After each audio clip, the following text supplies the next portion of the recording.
They found pearls and diamonds sewn into her corset, not in velvet cases or royal vaults, but hidden in haste, thread by trembling thread. Where were the tiaras she once wore with such grace? The sapphires gifted on her engagement, the emeralds from her wedding, the Fabergé masterpieces made just for her. This isn't just a story about lost jewels. It's the story of an empress once adored, later isolated, whose treasures reveal a life far more fragile than the empire she represented. Today, we follow the jewels of Alexandra Feodorovna, from the glittering halls of the Winter Palace to the shadows of a basement in Ekaterinburg, to uncover what remained and what was never meant to survive. Before we begin, please support my channel by clicking on the like and subscribe buttons. Thank you. Before she was the last Empress of Russia, she was simply Alex, a quiet, rather serious princess from the small German Grand Duchy of Hesse, and perhaps most importantly, the beloved granddaughter of Queen Victoria. And it's that connection, I think, that's the real key to understanding her relationship with jewelry. She grew up in a world where a jewel wasn't just an ornament, it was a memory, a sentiment, a tangible link to a person or a moment in time. This wasn't about ostentation, it was about emotion. A perfect example comes from her childhood. She was given 2 simple bracelets by her uncle, Prince Leopold, and she treasured them so much that she famously never took them off. There's a wonderful little story about her visiting Harrogate in England just after her engagement to Nicholas. She wrote to him that the sulfur baths had turned her bracelets completely black, and she had to polish them herself. It's such a human detail, isn't it? It shows how deeply attached she was to these personal tokens. And these simple bracelets, as we'll see, reappear at the most tragic moment of her story, which makes their journey all the more poignant. Queen Victoria, her grandmother, also nurtured this sentimental view of jewelry. After Alex's father died, Victoria gave her a memorial bracelet with a tiny portrait of him inside. Alexandra wrote back to her saying she would wear it constantly. So you see, for her, jewelry was always about carrying her loved ones with her. This is a crucial thread to hold on to. And then, of course, came Nicholas. When she finally agreed to marry the heir to the Russian throne, she stepped from her relatively quiet life into a world of almost unimaginable opulence. And this is where her life as a jewel wearer and collector truly began, and where her treasures were split into 2 very different destinies. On one hand, as Empress, she became the custodian of the legendary Russian crown jewels. These were the historic, magnificent pieces that belonged not to her, but to the state itself, symbols of power, worn to represent the might of the Romanov dynasty. On the other, she began to build her own intensely personal collection. These were the jewels that told the story of her marriage, gifts from Nicholas, tokens of their private life together. She would later call these personal jewels her medicine, a source of comfort in difficult times. The fates of these 2 collections, the state jewels and the personal jewels, could not have been more different. One was destined to be left behind, catalogued by a new regime before being scattered to the winds. The other would be hidden, smuggled, and even sewn into clothing in a desperate bid for survival. To understand what was lost and what she fought so hard to save, we have to start with the grand symbols of her power, the glittering treasures she wore as Empress of all the Russias. So, when we talk about those grand imperial jewels she wore, there's one that always comes to mind first. It's the absolute showstopper of the collection, a piece so magnificent it's almost hard to describe. It was known as the Diadem of Ancient Pearls, and that name tells you everything. It's so grand, it's almost architectural. It wasn't just a tiara. It was a wall of diamonds and pearls, with a top row of huge graduated pearls, and then a second row of enormous dangling pearl drops that would have moved with every turn of her head. At its heart was a 10-carat heart-shaped diamond. It was simply breathtaking. Now, its exact origins are a little bit of a fun debate among jewelry historians. The famous Russian mineralogist Alexander Feodorovna, who cataloged the jewels for the Soviets, believed it was an older, early 19th century piece that Alexandra simply adopted, and he should know he held it in his hands. He apparently considered it the single most impressive jewel in the entire Romanov collection, but other experts, like the historian Stefano Papi, have argued that it was actually made specifically for Alexandra by the court jeweler Bolin, using a trove of antique pearls and diamonds from the Imperial vaults. Either way, what we know for sure is that she was the only empress ever photographed wearing it, and she made it entirely her own. She chose to wear it for a hugely significant political event, the opening of the very first Russian State Duma in 1906. This was Nicholas's attempt to introduce a more constitutional form of government after the turmoil of 1905. There's such a powerful image in that, isn't there? The empress, crowned in this symbol of absolute autocracy, presiding over the birth of a more democratic body. The photos from that day are iconic, and they were later used as the basis for a formal portrait of her in 1907. And what became of it? Because it was crown property, it wasn't taken into exile. It stayed in the vaults in St. Petersburg, where it was later laid out on a table by the Bolsheviks and photographed for their 1922 inventory. And after that, complete silence. It has never been seen again. A jewel of that scale and importance couldn't just be misplaced. Was it broken up and its magnificent stones sold off one by one? Or does it perhaps still lie in a Kremlin vault, a ghost of the empire? We simply don't know. Alongside that magnificent pearl diadem, there was another tiara in the vaults that spoke to a very different kind of grandeur, not of sheer scale, but of pure historical elegance. This was the diamond kokoshnik of Empress Elizabeth Alexeyevna, and it's a piece that really captures a style that Alexandra herself adored. The kokoshnik, that traditional Russian headdress shape, forms this perfect, solid arch of brilliance, and it was a look she returned to again and again. This tiara has such a wonderful, layered history. It was created all the way back in 1803 by the court jeweler Duval for the Dowager Empress Maria Feodorovna, but it gets its name from her daughter-in-law, Empress Elizabeth Alexeyevna, who was famously painted wearing it around 1825. It's a spectacular thing, composed of these large, swinging diamond pendants with a beautiful heart-shaped diamond set right in the center of a sunburst motif. Now, you would think a tiara like this would just pass straight down the main line of the family, but its journey was a little more complicated.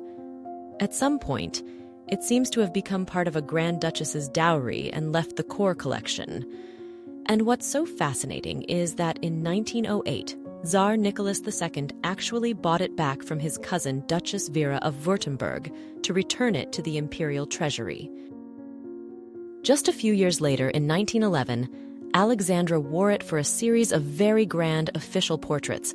She looks incredibly regal, the perfect embodiment of a Russian empress crowned in this historic Romanov jewel. But because Nicholas had brought it back into the Imperial treasury, it was officially crown property. And so, just like the Pearl Diadem, its story ends in the same place. It was left in St. Petersburg after the family was sent into exile. It appears clear as day in those 1922 Soviet inventory photographs. And then, just like the others, it disappears from history forever. All right, so we've seen the classic all-diamond look and the magnificent pearls, but Alexandra also had a truly spectacular tiara for when she wanted to make a statement with color. And for that, she turned to emeralds. This was a piece commissioned specifically for her, a jewel that was entirely of her own era. Around 1900, a complete emerald and diamond parure, a matching set of jewels, was created for her by two of the most famous Russian jewelers of the day. The tiara and a magnificent necklace were made by the court jeweler Bolin, while a coordinating stomacher, or divan de corsage, was crafted by the great Fabergé. The design was pure Belle Époque, a beautiful, light arrangement of diamond ribbons and scrolls, but it was the emeralds that were the true stars. The tiara was designed as a complete circle, or circlet, set with these incredible cabochon emeralds, which are polished smooth rather than faceted. The largest one, right at the front, was a massive sugarloaf-cut emerald of about 23 carats. It's said that the emeralds were Colombian, which are, of course, the finest in the world. The most famous image we have of Alexandra wearing these jewels is from a stunning portrait painted in 1907 by Nikolai Bodorevsky. In it, she's wearing the emerald circlet and the Fabergé stomacher, though not the matching Bolin necklace. She looks absolutely ethereal. It's strange, though. Despite how beautiful it was, this seems to be one of the only times she was ever depicted wearing it. Perhaps it was reserved for very specific occasions. And its fate? Well, it follows that same tragic pattern. Because it had been made for the Empress by court jewelers, it was considered state property. When the Bolsheviks cleared out the vaults, the Emerald Tiara and its matching necklace were laid out with the other condemned treasures. You can spot them in the 1922 inventory photos, a sad black and white echo of their former glory. Since that photograph was taken, neither the tiara nor the necklace has ever been seen in public again. Of course, after the magnificent emeralds, we have to talk about sapphires. There was another incredible colored gemstone tiara in the vaults that Alexandra wore, and this one was deeply personal because it was a wedding gift, marking the very beginning of her life as a Romanov. This was the Kokoshnik sapphire tiara. It was created around 1894, specifically for the wedding of Nicholas and Alexandra. The commission came from his parents, Tsar Alexander III and Empress Maria Feodorovna, who tasked the court jeweler Kokoshnik with creating a complete parure for their new daughter-in-law. We actually know exactly what the whole set looked like because the original gouache and watercolor designs still survive in the Hermitage Museum. They show this beautiful tiara, a coordinating necklace, and a brooch. The tiara itself has this wonderfully festive design. The main motifs almost look like fireworks or starbursts, bursting with diamonds and centered with these beautiful, rich sapphires. It's a very striking and dramatic piece. We know it was one of Alexandra's favorites, and she was painted in it on a few occasions. There's a lovely portrait of her by Alexander Makovsky from 1914 where you can see the deep blue of the sapphires so clearly. Interestingly, there's another portrait of her by an unknown artist where she appears to be wearing the same tiara, but the stones look like rubies. It's a curious little detail. Perhaps it's just the artist's interpretation, or maybe, just maybe, the piece was designed to be convertible, allowing the sapphires to be swapped out. It's one of those little mysteries we'll probably never solve. But the final chapter of its story is, sadly, all too familiar. It was last seen publicly in 1925 when the Bolsheviks organized an exhibition of the Romanov jewels before they were sold off. You start to see a very clear, though heartbreaking, pattern.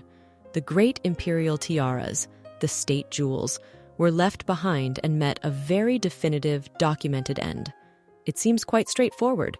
What belonged to the crown stayed with the crown and was ultimately lost. But it's not quite that simple. And here's where the story gets really interesting, because the line between what was considered state property and what was deeply personal could sometimes get blurred. A perfect example of this is another of Alexandra's famous emerald jewels. This wasn't a grand tiara, but a magnificent brooch, and it had an impeccable personal provenance. It had belonged to her mother, Princess Alice, and part of it was a gift from her grandmother, Queen Victoria. As a personal, inherited heirloom, it should, without a doubt, have gone with her into exile. But it didn't. For reasons that remain a mystery, it was left behind in St. Petersburg. The most likely answer lies in tragic chance and chaos, in those frantic days of packing at Tsarskoye Selo, in the turmoil of saying goodbye to an entire world. This precious heirloom was likely, simply, overlooked. Thus, through a heartbreaking oversight, a personal treasure came to share the fate of the impersonal state jewels. This fact hints that the story of what was saved and what was lost is far more complex than it first appears.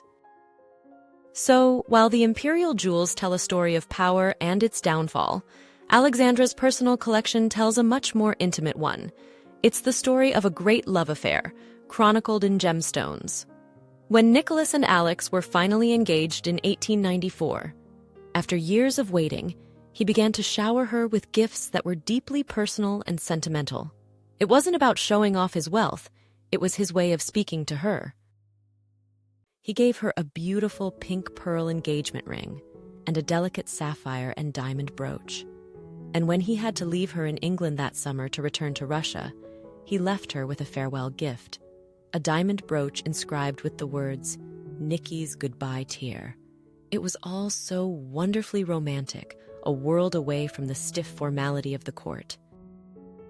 And one of the most significant gifts from that time was a stunning Siberian aquamarine and diamond brooch made by Fabergé.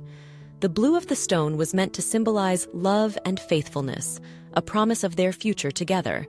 And as we'll see, this particular brooch would stay with her, becoming one of the most poignant surviving relics of her life. This is where her own private collection of tiaras begins. These weren't the grand, heavy pieces of state. They were lighter, more modern, and they were hers.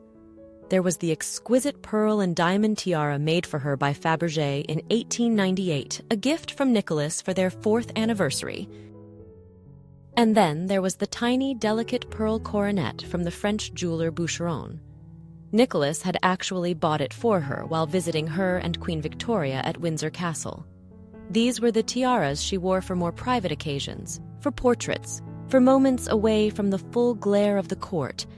And it was these personal tiaras, the symbols of their love, that she chose to take with her into exile, hoping they might one day fund a new life for her family. And of course, when you talk about gifts from Nicholas to Alexandra, you simply cannot ignore the Fabergé Easter eggs. They are a story in themselves. Every Easter, he would commission a new, unique, jeweled egg with a hidden surprise inside.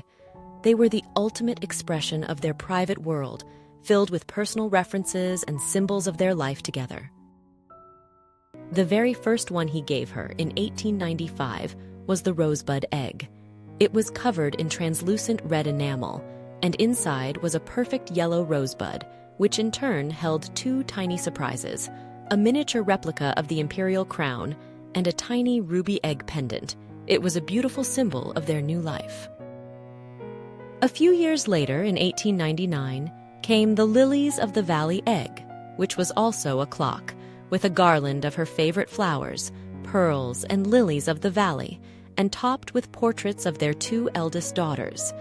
These are just 2 examples from a long line of sentimental, intricate masterpieces he gave his Alex.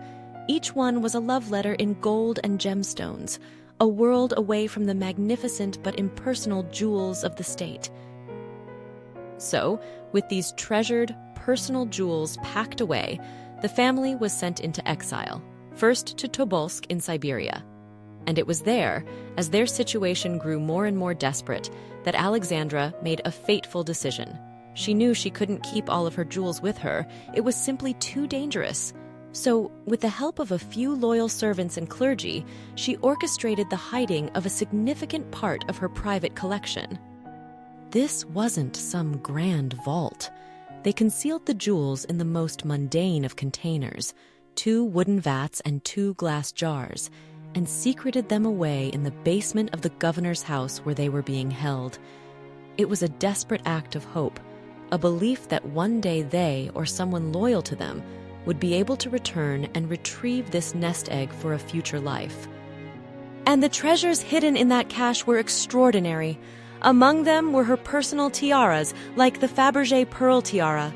But there were so many other beautiful pieces, each with its own story. There was a long ruby sautoir necklace that she was particularly fond of. There was a striking brooch with a large, rare black pearl surrounded by diamonds. There was a magnificent diamond crescent brooch set with enormous yellow diamonds that had been a Christmas gift from Nicholas. And there were more sentimental pieces too, like a heart-shaped pendant made from a lovely pink kunzite.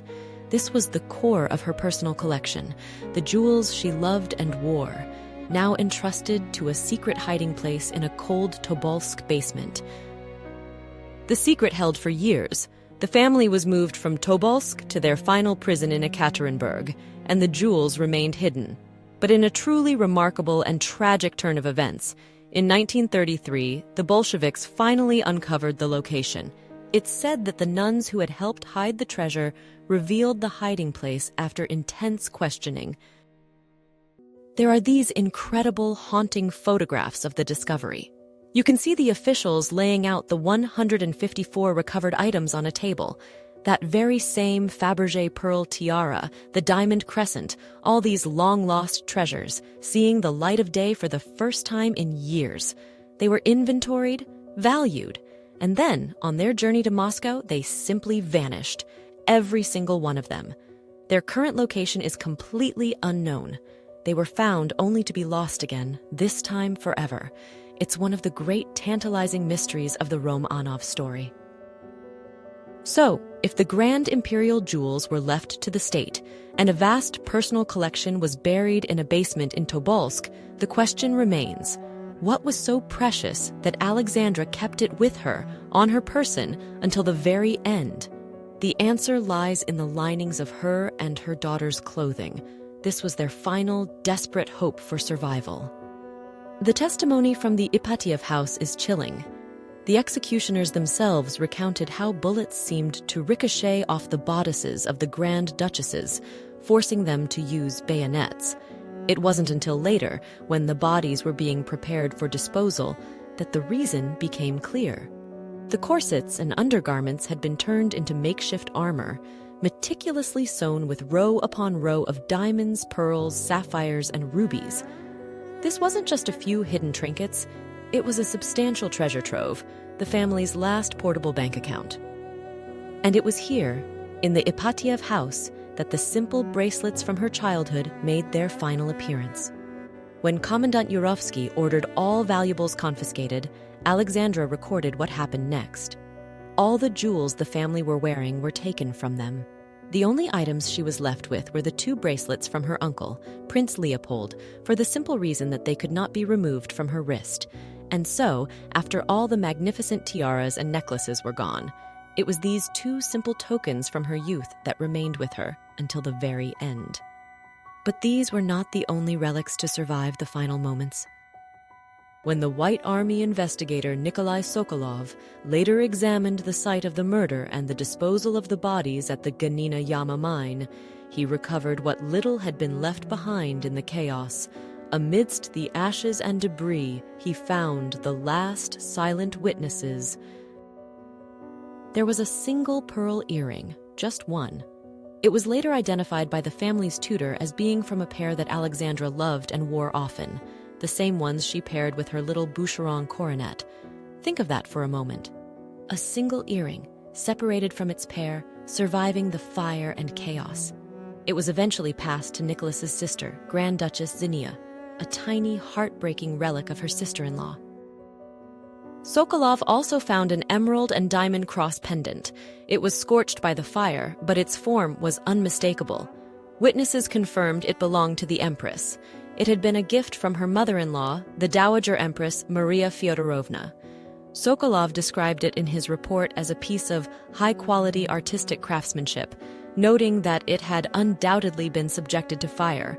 This cross, burned but intact, also survived and is preserved in a museum today, a tangible connection to those last moments. But most of the jewels found sewn into the clothes were not recovered by Sokolov. They were confiscated by the Bolsheviks right there in Ekaterinburg, packed into a suitcase and sent to Moscow. The Soviet inventories from that find are more fragmented, but they list numerous loose gems and several identifiable pieces. And among them was one brooch in particular, a jewel that wasn't found in the ashes, but was taken from Alexandra right before the murder. How did a piece, confiscated by the executioners themselves, escape the fate of all the others and survive to this day? That is perhaps the most remarkable story of all. That brooch was her Siberian aquamarine and diamond brooch by Fabergé, and its story is perhaps the most remarkable of all because it brings us full circle, right back to the very beginning of their love story. It was one of Nicholas's first, most significant gifts to her, presented to his fiancée, Princess Alex, in the summer of 1894, 3 months before their wedding. That luminous blue aquamarine, set in a trellis of diamonds, was a promise, a symbol of their future, and she treasured it. She kept it with her through all the years, and it was one of the pieces she carried into exile. Its survival is a strange irony of bureaucracy. Because it was taken from her before the murders and officially confiscated as an intact object, its fate was different from the loose gems ripped from the corsets or the items left in the ashes.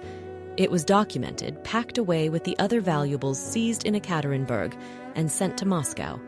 While the Soviet regime was ruthless in breaking up jewels for their raw materials, certain high-quality signed pieces, especially from a maker like Fabergé, were sometimes deemed more valuable if sold whole to Western collectors. And that's exactly what happened. The brooch was eventually sold by the Soviets and made its way to the West, where it was acquired by the legendary London jewelers Swarovski, who specialize in Russian treasures. And there it remains, a tangible object that you can see today. It's an extraordinary thought that this beautiful token of their engagement, a symbol of their life's beginning, managed to endure the violent end of their story. So, when we look back at the jewels of Alexandra Feodorovna, we see three very different stories. There were the magnificent imperial treasures, symbols of an empire, that were left behind and systematically destroyed. There were the beloved personal jewels, hidden in a Tobolsk basement with the hope of a future, that were found only to be lost again in the chaos of the new regime. And then there were the final, most precious relics, sewn into clothing as a last, desperate shield, jewels that were almost entirely obliterated, leaving behind just a few scorched, heartbreaking fragments. Out of all that splendor and all that loss, only a handful of pieces with a direct, unbroken link to her have survived. The jewels, in the end, were not just markers of wealth or status. They were her companions. They were her history, her comfort, her medicine. They were the armor that couldn't save her, but their stories, miraculously, have survived. It's such a powerful and complex story, isn't it? I'd love to know what you think. Which part of this history, or which specific jewel, stays with you the most? Is it the sheer, breathtaking loss of the great imperial tiaras? Or is it the smaller, more personal relics, like that single pearl earring found in the ashes? For me, I think it has to be the earring and the cross. It's the thought that they were there, in that absolutely heart-wrenching moment. When I look at those surviving jewels, my heart just aches thinking about what they witnessed. Thank you so much for joining me today to explore this incredible and very moving collection. If you found this journey into history as compelling as I do, please consider giving this video a like and subscribing to the channel. It truly helps, and it means you won't miss our next deep dive into another fascinating royal story. Until next time.